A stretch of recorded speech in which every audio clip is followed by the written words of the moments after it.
and welcome back to another episode of The Pilot Principle. This is the podcast where we take a look at just the first episode of a series, the pilot, and then we use it to decide if we should watch the entire series. If you're not already doing so, then don't forget to subscribe, share and rate this podcast because I review a new pilot episode more or less every week. Now, on this episode of The Pilot Principle, we are chatting episode 1 of Prime Video's new drama series, Fear. A young family's fresh start in Glasgow soon turns into their worst nightmare.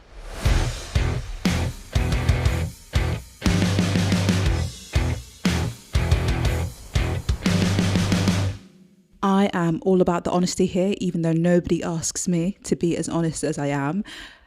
But with that being said, I want to be very clear that I did not actually intend to watch Fear for this week's episode. That's right, I had a different show in mind, but yeah, things didn't quite go to plan, but I will be ranting and raving about that a little bit later on. In terms of why I ended up settling on watching Fear, really other than desperation, I saw the welcoming face of Anjali Mohindra, and that is why I decided to watch Fear for this week's episode. The pilot synopsis is pretty much the same as the series synopsis. We have an episode length of 55 minutes and a series length of 3 episodes. Fear, well, the pilot episode at least for Fear, was written by Mick Ford, and Mick Ford created and wrote the ITV series After the Flood, which was one of my favourite series from 2024. As well as that, he wrote episodes of Ashes to Ashes and Stay Close, The Stranger and Safe, which is part of the Harlan Coben universe. Even though they're not all connected, we might as well just call them a universe. The pilot episode was directed by Justin Chadwick, and Chadwick directed episodes of Shard Lake, Next of Kin, and the movie Mandela Long Walk to Freedom. Bit of a mixed bag there in terms of his directing. The pilot stars Martin Compston as Martin. Martin with an I plays Martin with a Y. And Martin Compston, I just never think that that's his name. So he is likely most known to people from starring in Line of Duty. Compston has also starred in The Nest, The Rig, and he is going to be in season 2 of ITV's Red Eye. I quite enjoyed the first series. I did a pilot review on it last year, and that starred Richard Armitage. Next, we have Anjali Mohindra, and she plays Rebecca. So Mohindra has starred in The Red King, which she led and was fantastic in, and nobody saw it, so please go and watch that. She's also been in The Lazarus Project, cancelled too soon, and ironically, she was in Get Millie Black, and you will understand the irony later on in this episode. And finally, on the selected cast list, well, pretty much the only cast list, we have Solly McLeod, who plays Jan, and McLeod has starred in House of the Dragon and William Tell. Quick fun fact, Compston and Mohindra were both in the BBC series Vigil. I can't quite remember if they crossed paths or spoke in the series, but that doesn't matter, still counts. I feel like we're whizzing through this, and I say this all the time, and then the episode still ends up being a regular 30 minutes. But let's now get into talking about the first 10 minutes of Fear. And the reason we talk about the first 10 minutes is because it should intrigue us to keep watching the entire pilot episode, which will then, fingers crossed, convince us to watch the entire series. So the first 10 minutes of the pilot episode of Fear goes like this. It's a bit murky-jerky as we observe a man whose face we can't quite make out as he puts a bullet into a gun, and then we hear a gunshot. Then we see a body bag being wheeled out of a house, watched by a young boy in a red car. Next, we rewind an undefined period of time to see the same red car arriving in Glasgow. We see the same young boy, and this time he's not alone. He is in the car with his younger sister and his parents, Martin and Rebecca. The 4 of them enter their new home in an affluent Glasgow neighbourhood. It's an absolutely massive house, and they own 4 floors, but the basement belongs to Jan, who introduces himself with biscuits and pizza before retreating to his sun-deprived grotto. The family enjoy the first night in their new home, but while Marty and Rebecca consecrate the new home in front of the fireplace, if you catch my drift, we flip to the basement to where Jan stands listening. And that is about the 10-minute mark.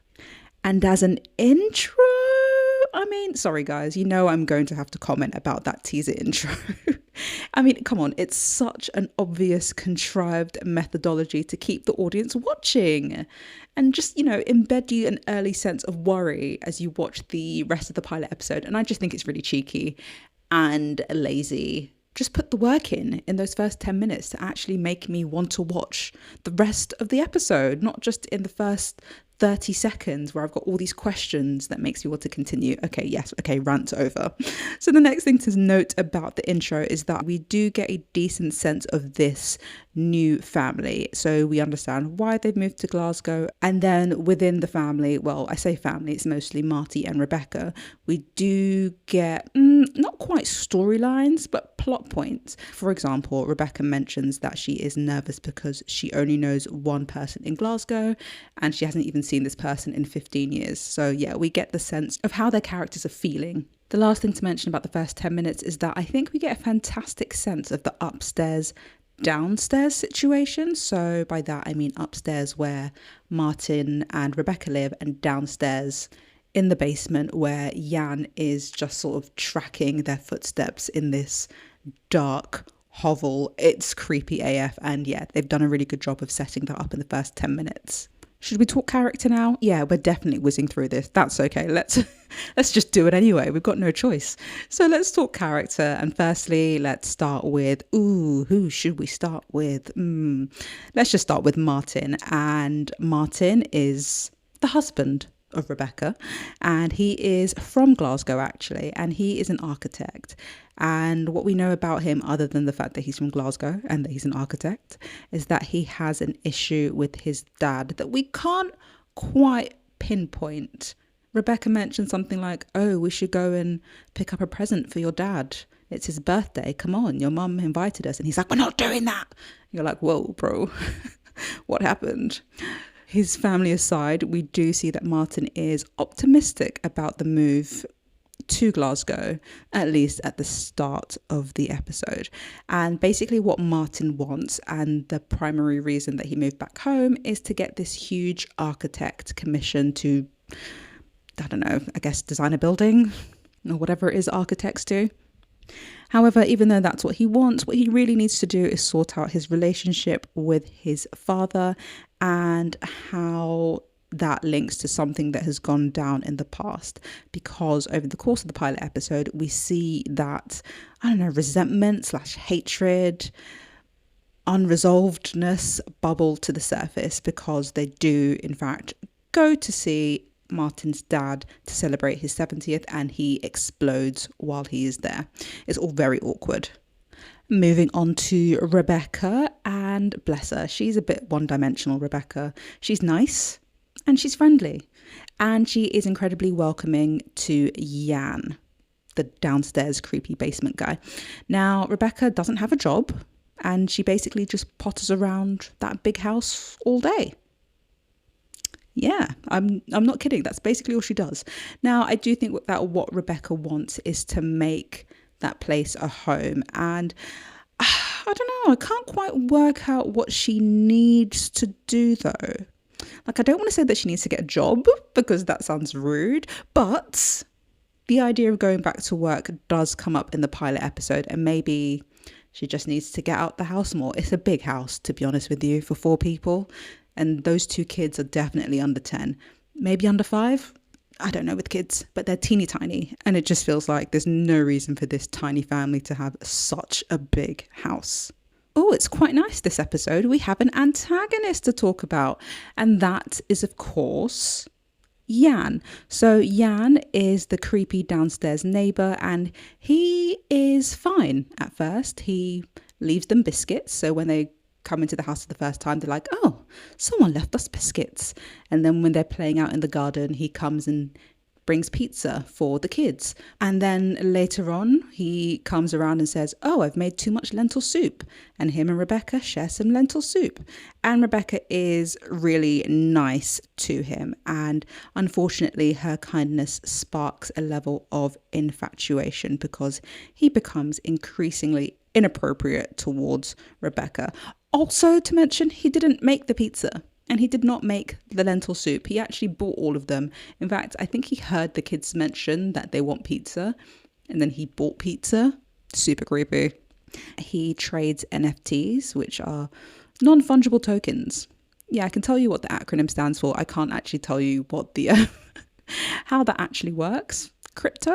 Question mark? Anyway, Jan is definitely into more than just the crypto stuff, as we see him hack into the Wi-Fi box of his neighbours and use it as a listening device. Now, I don't really know what Jan hopes to gain. Like, he sends love notes and flowers to Rebecca, but hides when Martin confronts him about it. But we don't yet know if things will turn deadly. And now it is time for a quick interlude to see what my film and TV life has been looking like beyond the pilot principle. But before we get into the good stuff, it's time for me to have a bit of a rant and a moan, because I actually wanted to finally watch and review the Channel 4 series Get Millie Black. Now, Get Millie Black came out in the US last year. Really random that it's a Channel 4 show that came out first over there than it did over here, but you know, fine, whatever. I was just eagerly anticipating it being available in the UK. And so when I read it was coming out on the 5th of March, I was like, yes, I can finally watch this. I can finally give the listeners what they've been waiting for. Come to find, as I click to watch it on Channel 4 On Demand, it's behind a paywall. A paywall. So if you want early access to Get Millie Black, then you have to pay. Otherwise, you have to wait for it to be released terrestrially on the 16th of March. I'm sorry, that is absolutely ridiculous. It's the same thing with ITVX. I wanted to watch a movie and Google was like, hey, it's on ITVX. Go and watch The Piano over there. And I was like, I think I will. Turns out I couldn't, because it's behind the ITVX Premium, which is paywalled. Ugh. That's basically my rant about UK channels now doing the whole subscription thing, and it's just not what this land was built on, television-wise, I say. But anyway, I pretty much give up with Get Millie Black. It's broken my heart twice now. Let me know if you really want a pilot review on it, because if not, it's going in my burn book. Okay, that was a pretty concise rant. I'm proud of myself. Let's move on to talking about books. And you guessed it, people. I am still reading The Sword of Kaigan by M.L. Wang. And when I say I'm still reading, I mean that I actually haven't started. I think I've had the first, 20 pages I read a couple of weeks ago. Haven't read further. Moving on to film. And guys, I'm 2 for 2 on failures. I actually haven't watched anything new since we last spoke. I think that's true. You know that I watched what's that Oscar nominated film that actually won the Oscar for Best International Feature? I'm Still Here. Yeah, I watched that, but I don't know if I told you I watched that. That movie aside, I have not watched anything new, but I do have things on the list. One of Them Days is finally coming out in the UK, so woohoo. And Showgirls recently came out, so I'm hoping to watch those 2 films very, very soon. Now, moving over to TV land, and I actually have been watching things. I watched the 3-part Agatha Christie adaptation on BBC, Towards Zero, and that was thoroughly enjoyable. One of the better Agatha Christie adaptations of recent years, I would say. I have also been watching Running Point on Netflix, and that is the basketball comedy starring Kate Hudson and Brenda Song. And yeah, absolute riots. I think I've got like 2 episodes left at this point, but I've just been enjoying it. Now, if it helps gain me any sympathy whatsoever, I have in fact been moving, and I thought I would have more time than I actually did. Don't worry, I have now officially moved, and I can get back to doing what I love, which is lying horizontal, watching things and lying horizontal, reading things. It's honestly my biggest skill set. I might not have been reading or watching anything, but if you have, then please let me know. Let me live vicariously through you. Drop me a message over on Instagram and Twitter at Pilot Principle. Okay, let's get back to Fear. I would say that we've got 3 main storylines, story arcs, taking place in Fear. So firstly, the main story revolves around the creepy neighbour Jan. What lengths will Jan go to have Rebecca? Is that really what Jan wants? If that is what Jan wants, will Martin do something to stop him from getting it? And also, who the hell is Jan? Those are all the big questions, I think, and that's why it is the main storyline, the A plot. In regards to the secondary story arc, the B plot, I think that might have something to do with Martin's business. So as it turns out, he does not get the huge commission that he was hoping for. What will be the knock-on effect of that? Aside from the massive mortgage that he now has to work out how to pay. And finally, the C plot. I think the C plot is, you guessed it, still about Martin, but this time with Martin and his family drama. So he does not get along with his dad for some reason, and it's got something to do with guns and having a deceased sister, ? Oh, there is also a flashback to a very young Martin. And when I say young, I mean, 10, below 10. And he sees his dad dressed up in his army gear, playing with guns and bullets. And then this young Martin says, "Dad, don't." Except for my terrible Glaswegian accent, it's actually very, very sad. I mean, kids, they really understand what's going on, and it really does affect them for the rest of their lives. And in this case, it affects Martin and his dad's relationship. Okay, I think that's all there is to outline, so we can fast forward along to the end of episode Hook. So Martin, as I mentioned, did not get this huge commissioned architectural job. But that's not the bad thing. The bad thing is that he lied to his wife about it. So he tells her that he stepped down because they cut the budget, as opposed to just telling her that he got rejected. I don't know if that's a male thing or a pride thing, but anyway. Also what happens is that after Martin yells at Jan to stay away from his Phrygian wife, Jan sends a letter to Martin and Rebecca, which is addressed to the police, basically saying that he can hear the two of them abusing their kids. It's a very despicable letter, and they call the police, and the police go and knock on Jan's door, but Jan doesn't answer. He just squidges down in his couch and has all the lights off so that nobody knows that he's home. It's very odd behaviour. And basically the police can't do anything about Jan's letter because they have to take it as seriously, which makes sense, but also is very irritating for Martin and Rebecca because we know that they have done nothing wrong. And lastly, after the police leave and Rebecca and Martin are discussing what's going on, they think that they are talking to themselves, but actually Jan can hear them through their Wi-Fi box. And in terms of an ending, do you know what? Yeah, I think it's a good ending that really heavily contrasts with how things started, because everything was all happy.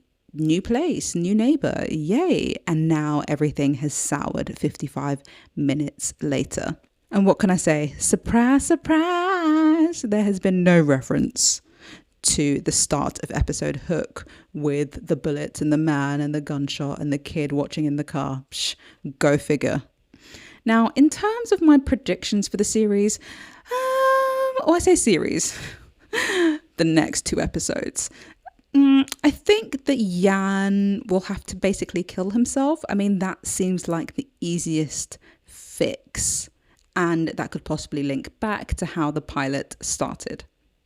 I also think that the family will move, but I don't think it'll be that hard because they didn't even turn up with any furniture, which bugged me the entire length of the episode. Not only that, but the fact that there's basically nobody else in this show. But yeah, those are my 2 main predictions for the rest of the series.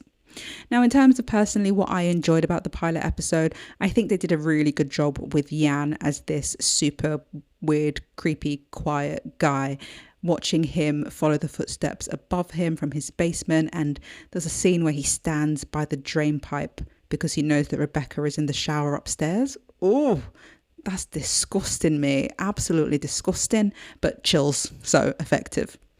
Also, I just got the same Virgin broadband box that Jan is using as a listening device. So, that's great. I'll never look at that the same way again. Kind of reminds me of Doctor Who, where they make the simplest things into the creepiest things, and then you can never look at it the same way again. Like, I can never look at a crack in my wall the same way ever again, thanks to the 11th Doctor and Amy Pond. In terms of what I didn't like about the pilot episode, I would say that it just feels a bit everywhere. The Jan thing is pretty slow burn in terms of his infatuation, creepy letter, flower, love letter sendingness. And so I'm sort of wondering what else is going to shoulder the burden of that arc. I mean, yes, we've got Martin and his possibly failing business and Martin and his failing family life, but none of it feels that weighty, which is probably why this series is only 3 episodes long. In terms of reasons why you might want to watch Fear, I think primarily if you just want a short show, something you can stick on and just binge watch in the space of a couple of hours, then you might want to check this out. I'd also say that if you are very specifically into the creepy neighbour trope and enjoyed things like The Burbs, Disturbia, You, Funny Games, I mean, don't get me wrong, it's nowhere near as good as half of those things. But yeah, if you're into that trope or niche, then you might want to give Fear a go. I think that's all I can really say in the pilot's favour. Everything else was pretty middling. So basically, on the flippity flip side, if you've got loads of other things to watch, I wouldn't move this one to the top of the list. Another reason why you might not enjoy this is because there's nothing stand out about this drama. It's not particularly thrilling or suspenseful. Sadly, it's actually kind of forgettable. In terms of a pilot score, I will be giving this a 2 out of 5. I do think it did a really good job in setting up the creepy neighbour Jan, and honestly, that is about it. Martin and Rebecca weren't necessarily interesting characters. I'm not engaged with them at all whatsoever. And in fact, their daughter, whose name I don't remember, has more vim in the pilot episode than the two of those characters combined. Thanks for joining me this week. Will you be continuing with Fear? Let me know over on Instagram and Twitter at Pilot Principle. As always, don't forget to subscribe, share and rate if you are not already doing so, and I will catch you on the next episode.